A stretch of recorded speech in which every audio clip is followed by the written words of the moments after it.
Right. That's hard. That's hard. So what I heard was you the person I need to contact when these scammers trying to get into my bank. Cause you tier one. You know what I'm saying? That's what I heard. Play me some pimping, man. This the coldest podcast you'll ever hear. The way we coming with it, people witnessing greatness. Be a part of the journey. I would say it's perfect timing, but it's God's timing. We locked in a time capsule with this one. We got timeless topics. Guess what?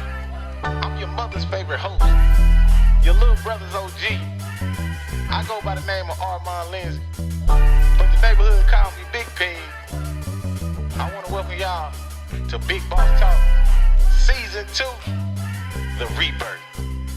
Let's ride, and welcome to a Black Man Thing.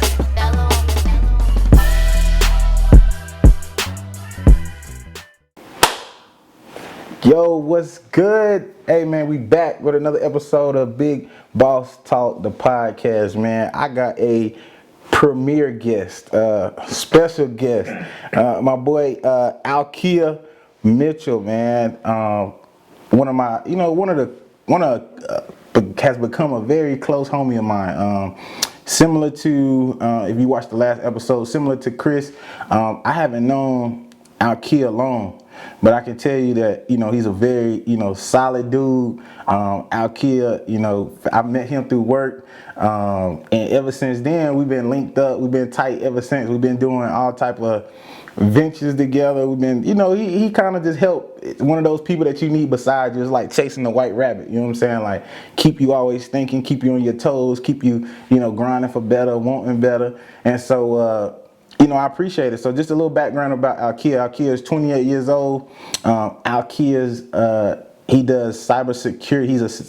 He does cybersecurity. He's a cybersecurity analyst and entrepreneur. He graduated from the University of Southern Mississippi, bachelor's in computer science. He went to Strayer University. I'm pretty sure through his job, got that paid for, master's in information systems. He has been, 1 year as a cybersecurity analyst and then 10 years as an entrepreneur. So, hey, Alkia, man, say what's up to the podcast, baby. And what's up, bro? Happy to be here, Big Boss Talk.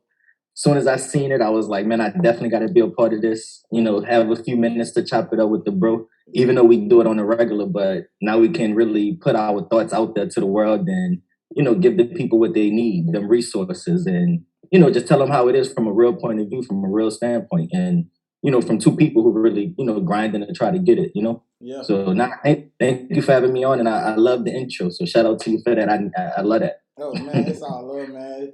I appreciate you for hopping on. I know you gotta go to do things tomorrow, and so it's not too late. But listen, man, I appreciate you. Anybody that sit in front of this on this computer screen, I appreciate you just for taking time out your day. But you know how we like to get stuff rocking on the show, man.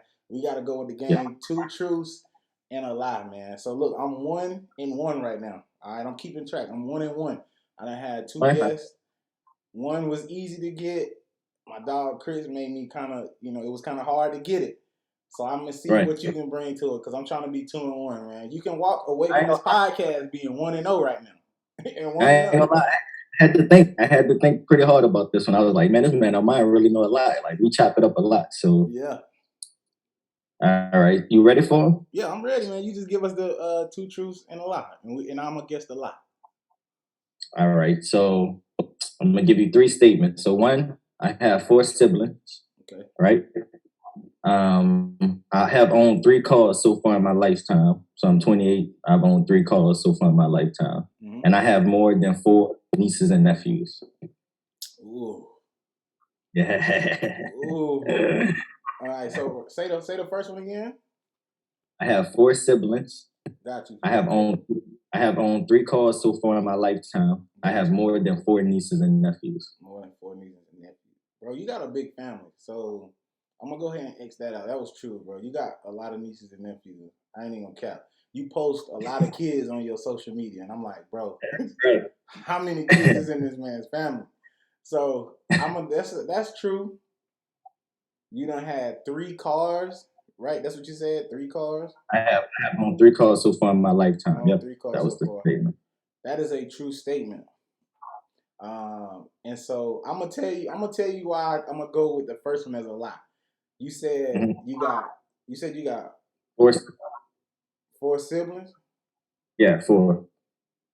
Are we talking like all by the same parents, or are we just saying you just got four siblings in general? Just in general, and we can have the same mom, same dad, same mom and dad. Just I have four siblings. Dang, bro. All right, bump it. The car is a lie. Nope, the four siblings is a lie. I know. I know. Oh my God. Oh, why didn't go with my first instinct? I was on you, boy. You was close. I was like, dang, I thought I had it, but you switched it up. You second guessed yourself. Yeah, I'm done doing that. I can't second guess myself no more. I'm not doing that no more, bro. I was that close. I'm 1 and 2. All right, cool. So what you got? So if that's a lie, how many siblings you got, bro? I really have 3. I have 2 brothers and a sister. Okay, 2 brothers and sister. Y'all all pretty tight. Grew up together. We all grew up together. Yeah, pretty close. Still keeping contact, stuff like that. Brothers and all my siblings still live in New Orleans. But every time I go home, stuff like that, we make sure we link up and chop it up. Yeah, that's what's up, man. I got 4 siblings myself. I got 2 brothers and 2 sisters. So I got 4 siblings. I'm the middle. Oh. So I'm in the middle.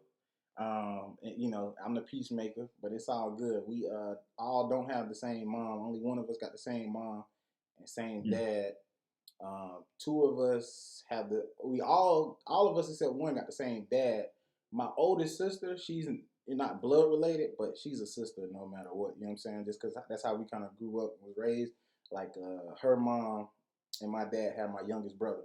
So, we just all family. So it's cool coming from a big family, man. Like, it's cool, but then it'd be like, I'd be looking at single kids that don't only have, it's just them. And I'd be like, man, y'all so spoiled, bro. Like, I wish. I wish. But I appreciate you for keeping me on my toes with the game, man. So what we're going to do is we're going to jump in it like this, bro. We already, told the people what you do, cyber security analyst. All right. The whole goal with the podcast is to have people like yourself, minority, African-American, to explain to us, obviously you coming from New Orleans, bro, we can get into, what it's like about in New Orleans, but coming from New Orleans, man, I just hear a lot of stories. I'm like, bro, if that's one place it's hard to make it out of, it's New Orleans, bro. So many different avenues, so many things could have took you out the way. You could have crashed out early, but you sitting right here in front of us, cybersecurity as an entrepreneur have a healthy business. And so is cybersecurity, is that something that you always wanted to do? No, what I'm saying, to keep it real, that's something I kind of stumbled upon later on in my career. Right. To be honest, as growing up, I always wanted to really, and it might sound cliche, but I always wanted to really run or own my own phone store. We grew up in the mobile phone era. Like, I had my first phone when I was 10. Right. And I adapted really quick. Like, I knew how to use it. I knew how to do this. I was young, teaching my parents how to use it, teaching my siblings how to do certain things on their phones. So right. I always had a love for phones. So that was one thing I always wanted to do, which, don't get me wrong, it still can happen. It's not out the picture. Right. But to like own my own phone company, be an authorized retailer of a bigger phone company. Right.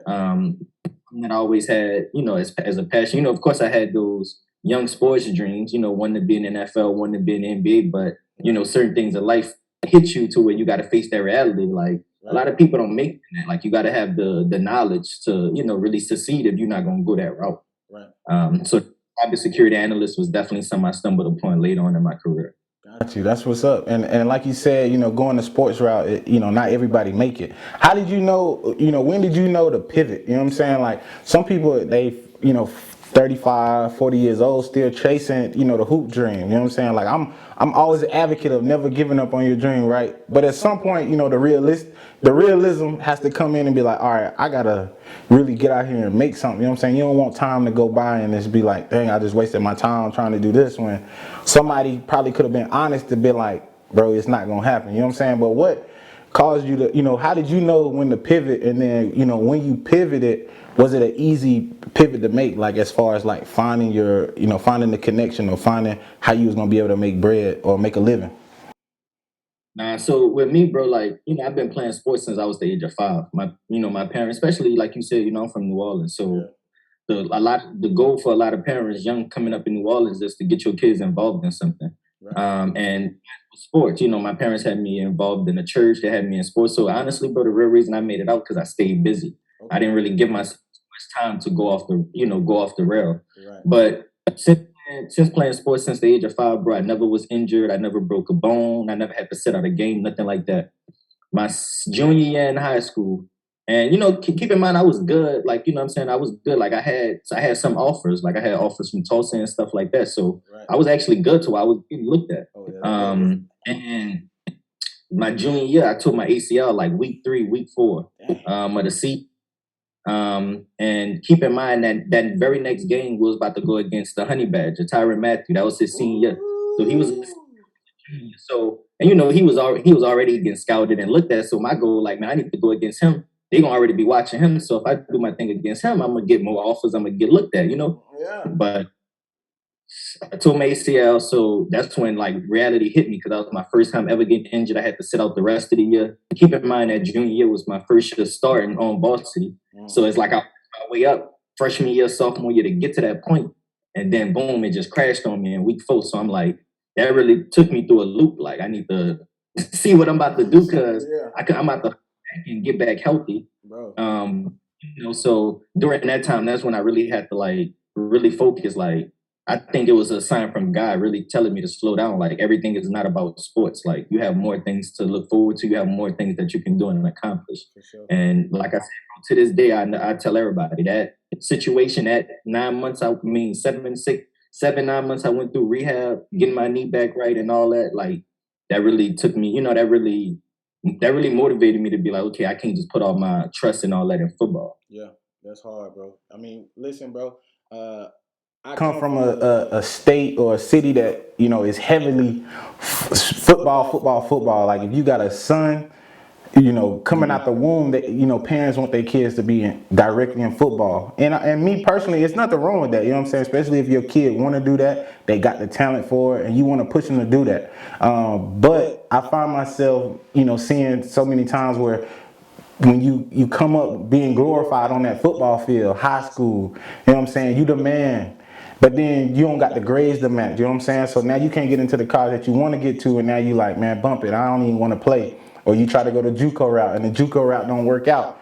And so you mentally, you know what I'm saying, you been the man all your life, but then that shine just stopped. And so it's just kind of like, I seen too many people just kind of slow down, you know what I'm saying, on what they really want to do. Like they get kind of lost. And so hopefully with this podcast, when we highlight so many different people, it gives people the charge to get back and be like, okay, I really like this, or I seen he was doing this and maybe I can get into something like this. It's going to take hard work, right? It takes time to adjust and get back on the right path, but I think anybody can readjust and get back on course. And so that's pretty, you know what I'm saying? Like that's pretty dope, man. Like not that, but you early in life, you saw that things can change in a blink of an eye, and you got to be able to adjust on the fly. If you're not able to adjust on the fly, you know what I'm saying? If you're not able to adjust on the fly, you out of there. But going back to cybersecurity, what type of education do you need, for your career? We know your degree, you have a degree in what was it again? And I had a bachelor's in computer science and a master's in information systems. All right, my bad. I got my notes right here, but I ain't have them pulled up. So you got a degree in that. Is that the type of degree you need to get into your field, or is that just something that when you first got to college, you was like, all right, I think I want to do this. But then as you got out of college, you was like, well, let me get my master's in this because maybe I want to go this route. Like, how does that work? Getting into being a cybersecurity analyst, what do you tell people what you need to go to school for? Do you need to go to school, or is it more about the certificates or the courses that you take outside of school, like the qualifications? Yeah, so for me, it was kind of different. Like I went to, I did my bachelor's in computer science. Now keep in mind, I'm young, black, you know what I'm saying? At this time, you got to realize, not a lot of people of our color was actually going into that type of field.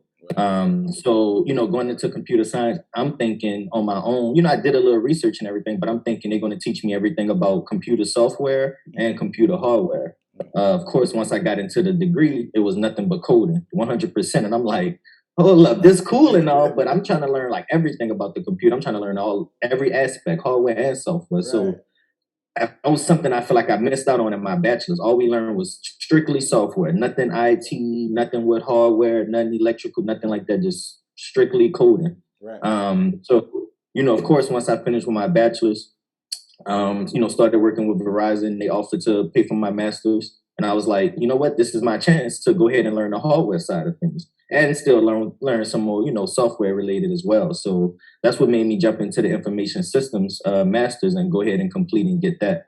Sure. But for somebody new, it's hard to say that you need those degrees because, like you said, a lot of times today, either experience or certifications can beat out those degrees. Right. So I would just always tell somebody, yeah, you can go after the degrees. Of course, degrees take longer, but then also, too, you can also chase the certifications and get 2-3 certifications under your belt and then be fully qualified for the same exact job that this guy with a master's and bachelor's is qualified for, Right. So it's really just based off the route you want to go and what credential you want to put behind your name.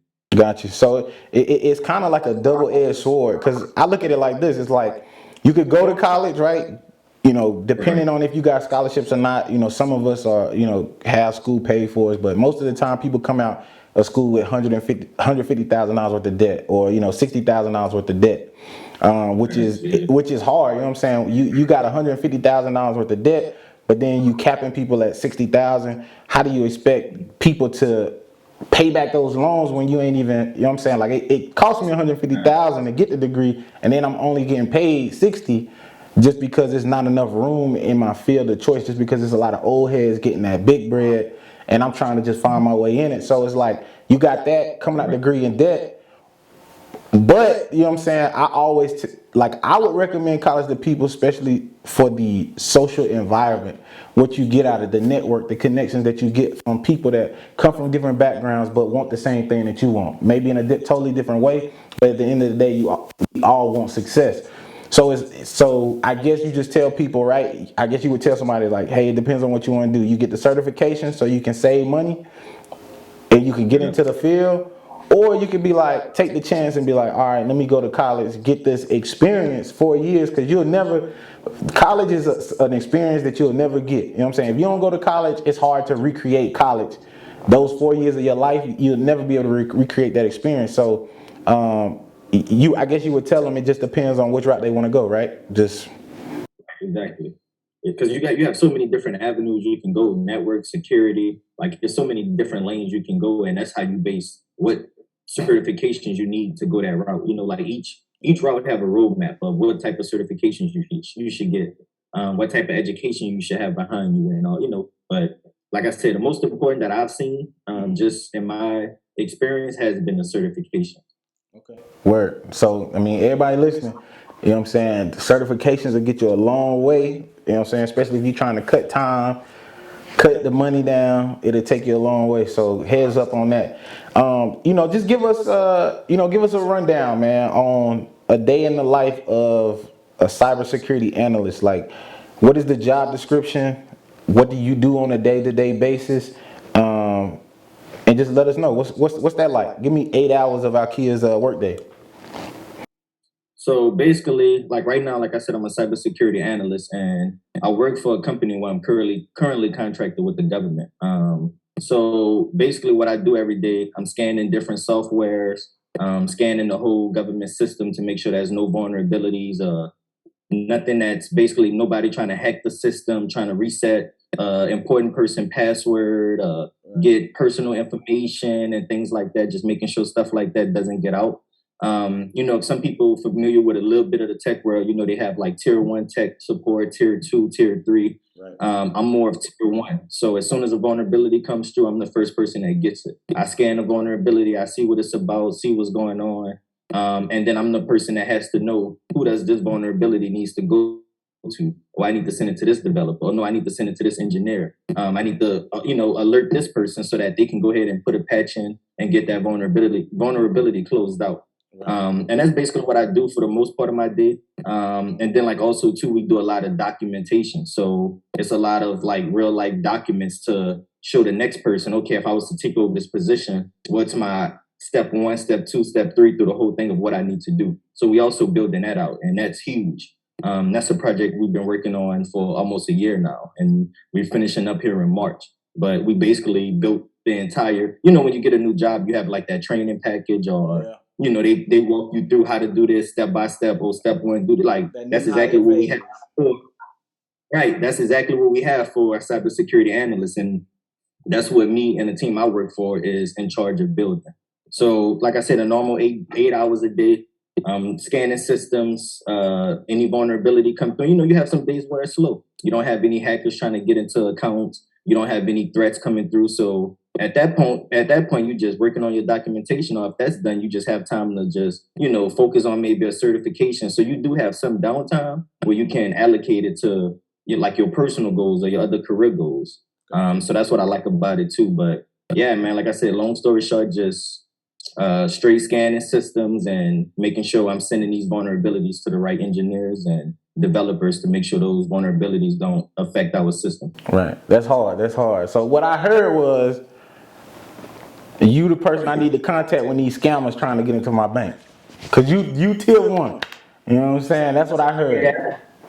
Yeah, it's not. Don't get me wrong. That's a little bit different because most of the time when scammers and stuff do stuff like that, is mostly through like what they call like social, mostly social engineering, like scamming, to where they finding this information out kind of from you. So it could have been a phone call that you got, and people acting like it's your bank, and you giving them certain information, not knowing it sound all legit. But then 2 weeks later, you getting withdrawals coming out your account. You like, and you're not really thinking like, oh wait, 2 weeks ago, my bank called me and I gave them this information, because scammers getting smart. They're not doing it the very next day. They're going to get your information, sit on it, make you not think about it, and then they're going to, hit you when you least expect it. So. Oh, that's cool.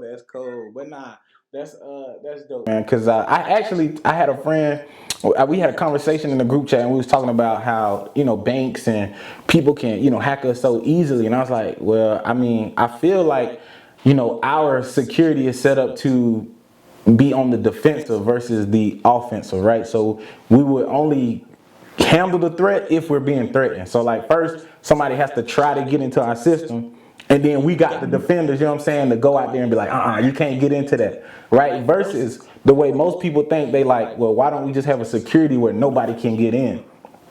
And sometimes it's hard to cover all bases like that. You have to be thinking like 10, 12 steps ahead, and it's people that's finding loopholes how to get in, and then you don't know that's a loophole until you be like, oh, that's a loophole. Then you put in a defense system to be like, all right, cool, let's stop this. You know what I'm saying? Like, is that how most cybersecurity works? Is more or less like we're a defense team, right? We're not really on the offense. Now, what I tell people, I give people this analogy, and I help them like understand it better. So I tell them like, think about your home, right? Mm-hmm. Your house where you live.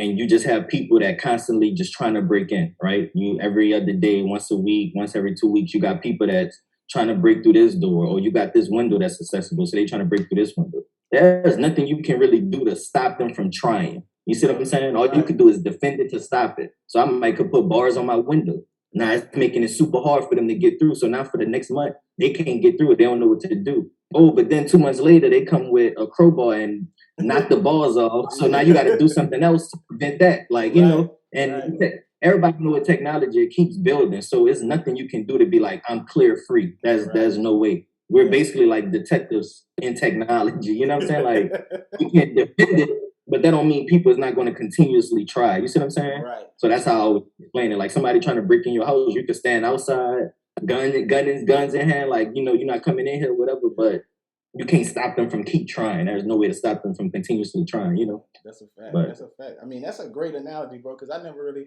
Like crime. Crime always happen. What you say?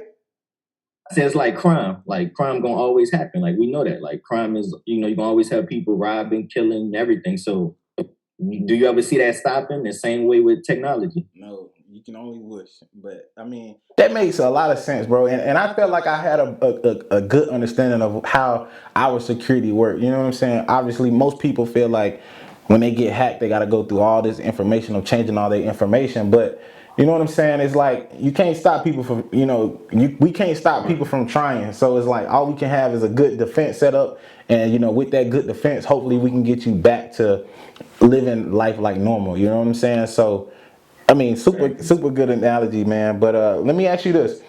Going back to when you was at college, do you feel like you were provided at your college? Did you feel like you were provided the right resources to help you dial in on a course of study, to kind of allow you to, find your passion? And obviously we know that cybersecurity is not your passion, but it's something that you probably, you enjoy doing to get a paycheck. Did you have the proper resources at your college, or was this more or less just you tinkering, figuring out like, all right, let me figure out what I really want to focus on? Yeah, I would definitely say college gave me the right resources. One thing that's good about the tech field, cybersecurity, is that they have a lot of free resources. Okay. I have maybe 3 to 5 websites that you can go to and really just start to learn, like start understanding it more, start taking small courses, and keep in mind all of this is free. The only thing that college kind of did that was like the kind of it was that they kind of made it seem much scarier than it really is. So a lot of people look at it like when I looked at coding, it seemed like, it seemed much scarier than what it really was once I actually dived in and started learning it. And so I'm like, it was hard for me to just truly have that full passion because I'm like, you trying to make it seem like it's impossible. It's the hardest thing to work on. Not really motivating me by telling me how hard it is. That ain't gonna make me quit. And still in all, you just keep telling me how hard it is. So to be honest, that's why as soon as I finished my bachelor's, I went straight to Verizon. Like I didn't go straight into a coding job because they made it seem you still needed more on top of your degree. When honestly, I didn't. I could have went straight into a coding job and been on a different level than I am now. I'm grateful for the routes I had to take, but college made it seem like it was more harder to get in that field. Like I said, I'm probably I was one of maybe the 2 Black people in my classes. You know what I'm saying? So I just always got that feeling they try to make it seem like it was so hard or give me all these opportunities to drop out of that, major in something else. Right. And I'm like, no, I'm gonna stick with it. I'm gonna, keep doing what I gotta do. And me being one of the only Black people in the class, I'm like, that's another reason I'm gonna go even harder to stay in because the one Black person dropped out. You know what I'm saying? So that's what but I ain't gonna lie, my sophomore year, I really had to step back and think is this what I want to do? Because it was hard. I was struggling. I was up studying all night. They had us building mobile apps. I'm staying up all through the night to build a mobile app, go to class that morning. It was heavy, but like I said, I'm glad I stuck with it. But yeah, like I said, they provided the resources. They just made it seem like getting a job in that field was hard, even though it's in demand, but they were just trying to make it seem like it was more that you needed to get after your bachelor. So that's why, I went to Verizon and then focused on, okay, let me get my master's to add something else behind it. Yeah. And I feel like, for me, that seems like a lot of these, sometimes a lot of degrees, like things like cybersecurity or, maybe, something off the wall, maybe like a dental hygienist or, a doctor, it is a hard, I'm not going to say none of this is easy, but you can do it if you apply yourself. And I think a lot of people are more or less like, well, that's just too much. You know what I'm saying? Like I'm trying to get in, get out and not have to worry about it. So I will, I would just say, to people to be more like you, man. If you want something, go get it and stick with it, because it pays dividends in the end. And I think, kind of what you said, they made it seem harder. When I think about cybersecurity and coding, I'm thinking like, off the Matrix, the little green, the layers and like all the hieroglyphics. I'm like, oh, damn, I can't read that, homie. I'm out. You know what I'm saying? Like, I can't do it. But I'm glad we got people like you, my boy, that do cybersecurity. I can count on tech stuff for you. Anything you need dealing with that, I got you. Yeah, for sure. Can you drop, or do you know off the top of your brain those free websites that people can go check out? Can you, know what I'm saying? Yeah, they have a few. So one of them is FreeCodeCamp.org. Okay. That's FreeCodeCamp.org. There's Codeacademy.com. There's a website called TryHackMe. It gives you simulations of like somebody trying to hack your system and how you're supposed to defend it. And if you defend it wrong, it's going to walk you through what was the right way you should have did it and things like that. Okay. There's another one called Cybrary. I don't think that one is fully free. Like they have some free courses, of course, but of course they're gonna try to eventually get you to pay for their membership. Gotcha. But they are pretty good as well. Okay, appreciate it, man. Listen, what I'll do is I'll do this for y'all, the listeners, the viewers. I'll get with Alkia and get the actual spelling of those. We'll have those. We'll leave it in the description, or I might post it on the video just so you guys can have it. Those are great free resources that he's telling you guys about to learn more about cybersecurity. So, that's dope, man. I appreciate it, man. It seems like you got your hands full. But we're gonna push this conversation forward, man. I really want to get into more or less your upbringing, right? What motivates you? You from New Orleans, I don't know. Were you there when Katrina happened? Was part of the people that had to evacuate out of New Orleans when Katrina happened? Yeah, man. We actually, my family was big on we're gonna ride the storm out. We had so many scares in New Orleans, like, oh, this hurricane gonna knock New Orleans off the map. Yeah. New Orleans, we below sea level, so we can't take a lot of water anyway. So we had a lot of hurricanes that always threatened to take New Orleans out. So we thinking this was another one. Mm-hmm. But of course, as they kept saying on the news, like, this is gonna be very bad, it's gonna be dangerous. Like, I'm telling you to leave. Me and my family didn't leave to the day of. So we left like August 29th, like that day. Yeah. It usually we actually evacuated to Dallas. And from New Orleans to Dallas, that's normally like an 8-hour drive. Right. And man, it was 24 hours. We left at 10 in the morning and made it that next day at 10 in the morning. Oh my God. As soon as we made it to the hotel, we walked in the hotel room, turned on the TV, and the city was underwater. And and you gotta realize, bro, as a kid, I'm in 7th grade. So as a kid, we always looked at like hurricanes and evacuating as like a free little vacation. Because you're a kid, you're not really thinking, right, oh, what if I come back, my house not here and stuff like that. You thinking more on the kid level, like, man, I'm out of school, about to go to and you ain't really thinking you're gonna be going that long. So you packing a bag with maybe 2-3 outfits. That's it. Like, you're not packing much. You're not, you're not thinking I'm not gonna be able to come back. And the first thing that people said on the news, like, residents of New Orleans can't come back for 9 months, 8 months. And we like, what? Like, how do we just leave and you tell us we can't come back for 8-9 months? So now, I ain't gonna lie, that whole whirlwind was crazy. But yeah, we went through it. We made it through. But yeah, it was definitely tough. What's up, man? So tell us, man, what motivates you, man? What motivated you to stay on the path that you on? I'm pretty sure it was a lot of temptation. It was a lot of things. You probably know people that you could have easily made quick change, quick bread, and you might have maybe. I don't want to put that on you, but dibbled and dabbled and just you was like, nah, this ain't for me. But what motivates you every single day? Because then off of the motivation, I want to go into your side businesses and your side ventures that you have. So what motivates you and what kind of keeps you keeping your head in the right direction? So I would say, one of the main things that motivate me, one is my family. Even though I came from New Orleans, I could never sit here and say like, oh, I had to get it out the mud, or I didn't have it. I didn't have to wake up the next day thinking how I'm gonna eat my next meal or nothing like that. Like, we was pretty well off. We wasn't rich, but I had a good life. Like, we lived in a good neighborhood, stuff like that. But I would definitely say my family, because they always been that foundation. I have a big support system. So like you said, I have a big family, but a lot of people can have big families, but I actually have a big family who supported me through everything. Graduation family was deep. Graduation party family was deep.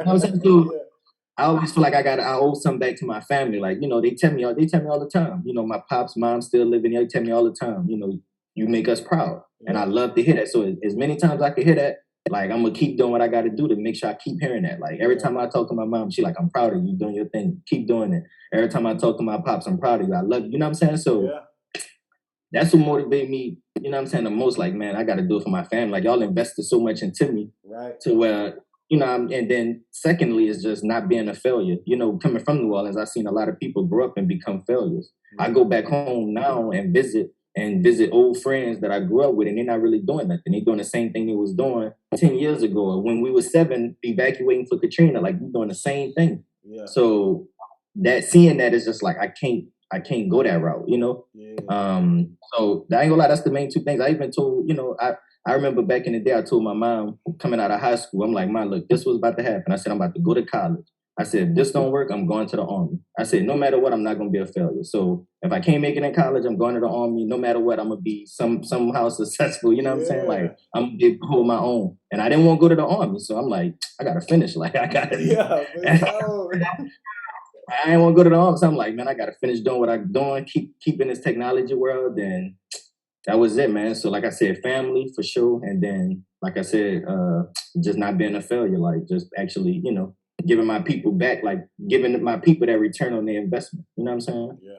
I mean, they gave me chills, bro. Like, always looking for that, you know, gratification from mom and pops, you know, just being proud of you, man. Because you never realize how much your parents, you know, sacrifice and do for you. You know what I'm saying? Growing up until you get old and you be like, man, y'all was really taking me here, doing this, making sure I was eating. You know what I'm saying? Made sure that I went to the dentist. You know what I'm saying? Just going to the doctor and just making sure, you know what I'm saying? Just small stuff. You be like, wow, you really took care of me. So it's like hearing that gratification, bro, I completely understand, bro. And I'm glad you was able to share that, man, because I'm pretty sure it's people feel the same, and it's people that probably want that same gratification. And even if you don't have that, you know what I'm saying? Right. If you don't have parents saying that they proud of you, we want to tell you on this show that we proud of you and that you need to keep moving and keep going, because it's, you know, it's always greener on, I ain't gonna say always greener, but you keep pushing, it's greener on the other side. So back to, you know, them being proud. I see what the shirt you got on, man. Tell me about ACM. I've actually got had the opportunity to do business with ACM. You guys, I want you to tell people what you do, and then just tell me how you got started into that as well, and what gave you the idea to create this, to create that business. So ACM, you know, I started that in 2018. So I'm coming up on my 4th year now. Mm-hmm. So, you know, with ACM, what I do mainly is web development. You know, this is my logo. But I do web development, and I'm now offering like certain tech services. So some people that already have a website built, I'm able to manage it and host it for them and update it monthly, and stuff like that. So really just web development and maintenance on their websites, and all type of different like tech services as well. But what made me get into it was, you know, like I said, I got my bachelor's in computer science while I learned to code. While learning to code, of course, we learned how to build websites. That was many projects we had, you know, building this website. So we had to build it from scratch, from code, from a blank piece of paper, you know what I'm saying, to straight code to build a whole website, which, you know, it took forever, but it was something I actually was interested in. I love seeing that white page and then turning it into something. Like, I love that, you know, that feeling like, man, that was a white page, and I look at it like I created this. So I fell in love with it, with, you know, coding and doing that in my bachelor's. So, you know, once I graduate, I'm like, you know, I don't have to stop. I can really start a web development business. And like I said, bro, the real reason I started it was also too, I had a lot of friends and a lot of people around me who were starting small businesses. Right. So that's what I target small businesses. I'm not looking to say, oh, Amazon, let me build your website, or Microsoft. Like, I'm looking for people around me, people like on my level that's trying to start their business, whether it's selling hair, selling clothes, whatever they trying to do. You know what I'm saying? I'm the person to go to. I'm focused on small business owners. Gotcha.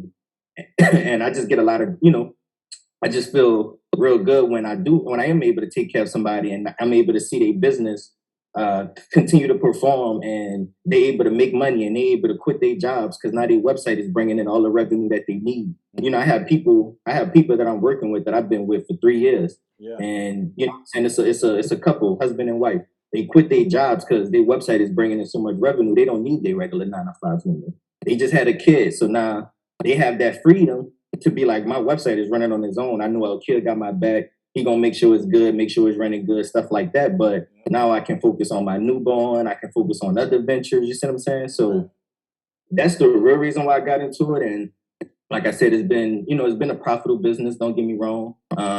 But like I said, I just love that satisfaction of making sure like my clients are taken care of, and anybody who got a small business idea and want to start something, that, you know, I would be the perfect person to come to help them out.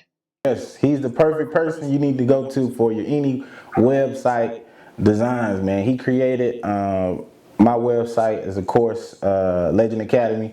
If you don't know about it, just go check it out. But it's a great website. And not only does he create your website, he's a defender as well. Cybersecurity. I remember when my website was trying to, getting hacked. The links wasn't working. Yeah, it was getting hacked. People didn't want me up, and so I had to go to my man, Alkia, cybersecurity, and he, did something on the back end, whoop de whoop de whoop, and next thing you know, I was back up and running. So it's not like, he creating a website and leaving you hanging, but it's more or less he's a partner. He's growing with you.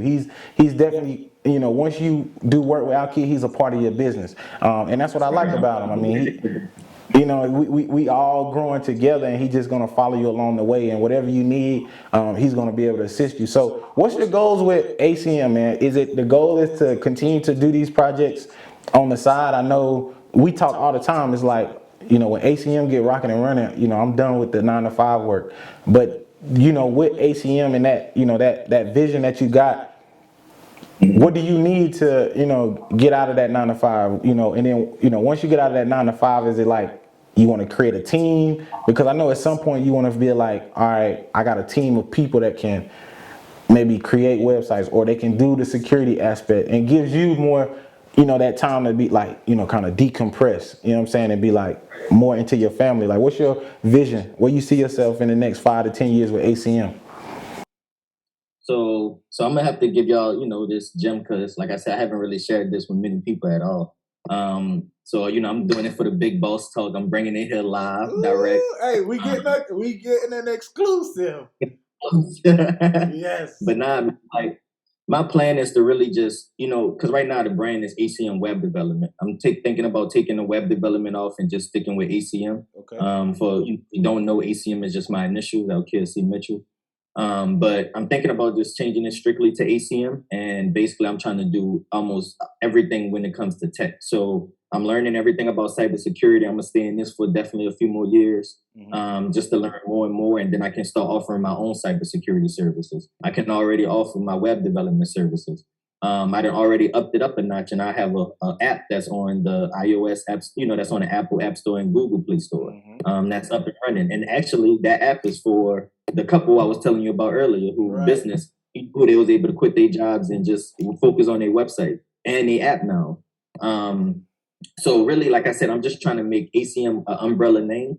And like I just feel like I'm about to just start loading it up with different things under it. And it's going to be the web development, it's going to be the cybersecurity.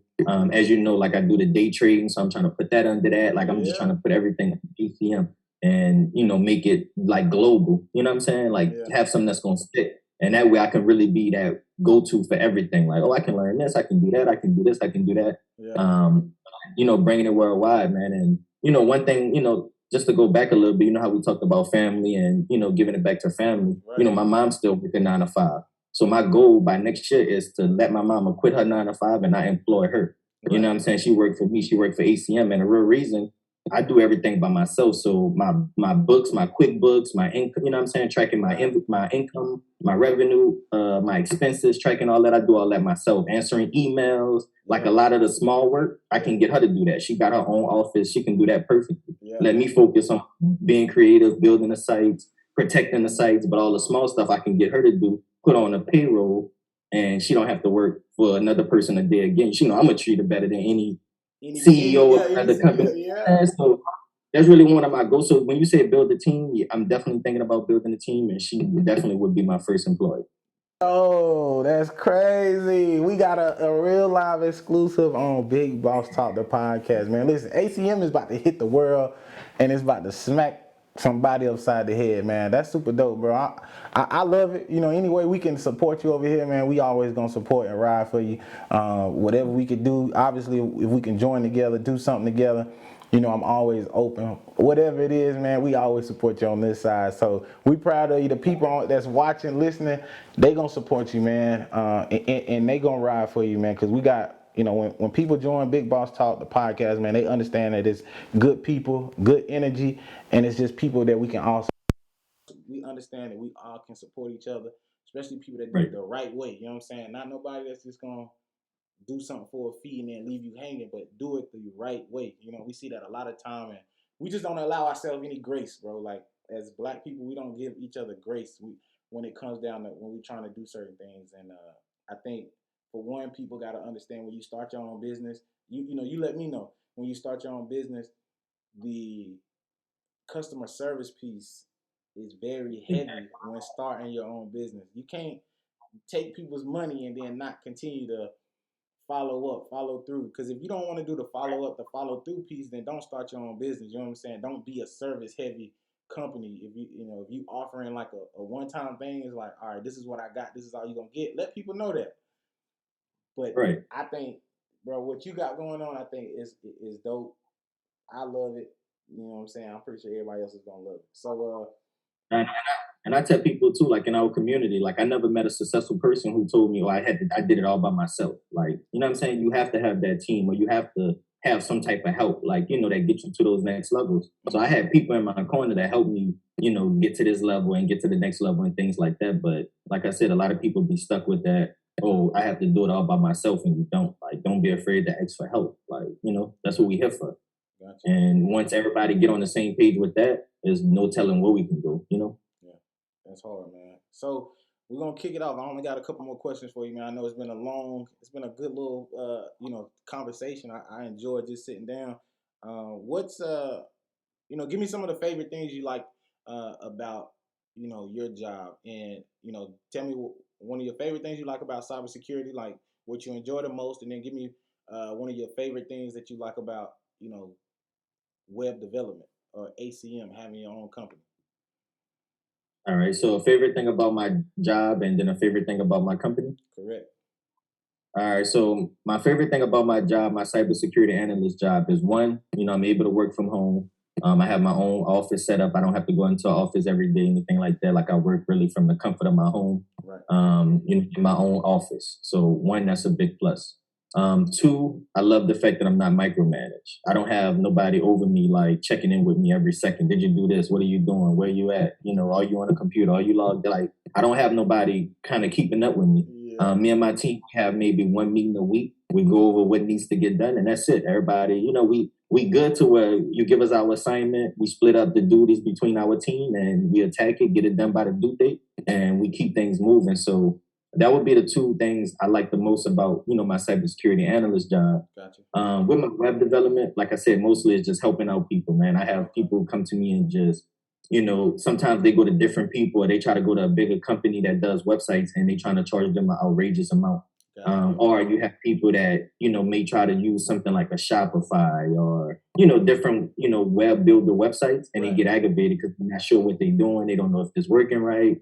I'm getting sales, but I don't know where my payment went, like all type of crazy stuff. So I get people that come to me in the midst of like a crisis almost with their business. Like, I need you to just help me redo my website, get it set up. I need to get on your services monthly and things like that. So like I said, really be the biggest satisfaction of really helping somebody start their small business and eventually create that financial freedom that they want that business to do, in a sense. Yeah.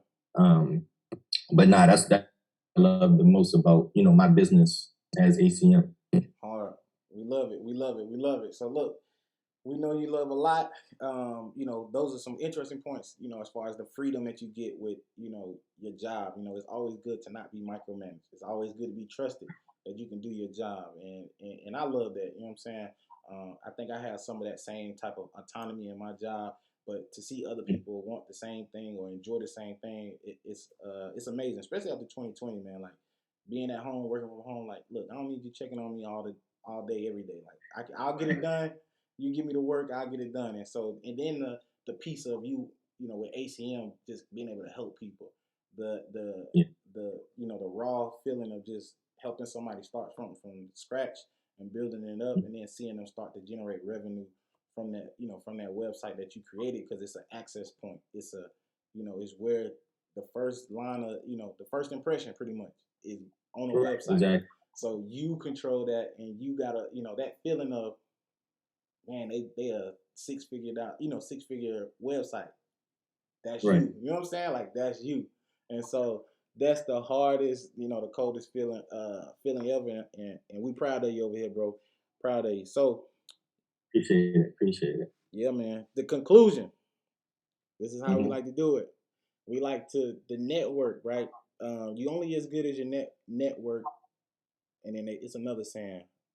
It's another saying about network. But we want you to, knowing the purpose of the podcast and what we got going on over here, we need you to link us up with somebody or some people that would be a great asset to the show and that we can sit down and talk to and really dive into their career. We want to, obviously, in your opinion, they dope. They go hard every day. They probably, their story could be, amazing background story, just seeing what they overcome or overcame. Give me throw some names out there for me, and then I'm obviously, if you can, send me their IG or send me their number, I'll text them, hit them up, and be like, hey, Alkia said you need to be on this show, and I want you on here. Who you got? So based off that criteria, the list that you gave out, the first person that come to mind is my girl, Codeacademy. Okay. She's an entrepreneur as well. She's an educator. Yep. She does real estate. She's an author. She has her own published book. Of course, I built the website, so we can drop that on the description too. Go ahead. So I would definitely say her for sure, just because, she has a story as well. She born and raised in New Orleans as well, had certain things that she had to come through. Yeah. She may have had it a little harder than me growing up. So, I think she would definitely be a good person to come on a podcast and, give y'all some big boss talk lessons. Yeah. She the one keep me straight. She the one keep me, going in that right direction. And, she was one of the people who really, was behind me when she was like, start your web development business, make a business out of it. She the one that helped me with the beginning. Like, she knew how to mess with certain programs to where she made my first logo. She made my first and second logo. Like, she made my logos for me and stuff like that. A lot of people don't know that. Yeah. And, she was able to help me, actually start it. Like, she gave me some tips and ideas and stuff like that. She actually helped me get my first few clients. And after that, bro, it just kind of took off. But I would definitely say her for sure. You definitely have to get her on here. Yeah, we'll do that, man. We'll definitely do that. So I'm already plugged in that way. So we'll get her on here sometime next week. You know what I'm saying? Once we drop this, we coming for Corey. We're going to drop that. And we just want to, spread the wealth. And I know Corey knows some amazing people. And she'll definitely, once she gets on Big Boss Talk, she'll be able to find the groove and give us somebody that could definitely fit the scope of the show, man. But yeah, for sure. Hey, I appreciate you, bro. I love you, man. You one of those guys that I consider, a real friend, bro. Like, it didn't take long for us to kind of connect, but since working together and then you leaving and just our little group that we got, we always stay in contact. We always try to keep in touch, and we just always try to motivate each other. Even though we're in different places, different times in our life. We still can always find a way to motivate each other, keep it honest with one another, and just, build on loyalty. So I know I'm going to say, after your main man, Nipsey, may the marathon continue. You know what I'm saying? But we appreciate you. We love you.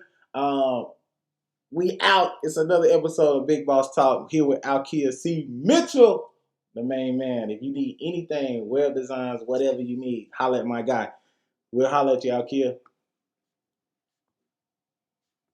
Technical error. Cybersecurity and his Wi-Fi bad. Man, y'all get on them in the comments. I want to thank you, all the bosses listening to Big Boss Talk. The people listening and watching, we love you over here. We're going to leave the same way we came in. Coming with the coldest podcast you'll ever hear. The real ones will relate, the fake ones gonna forever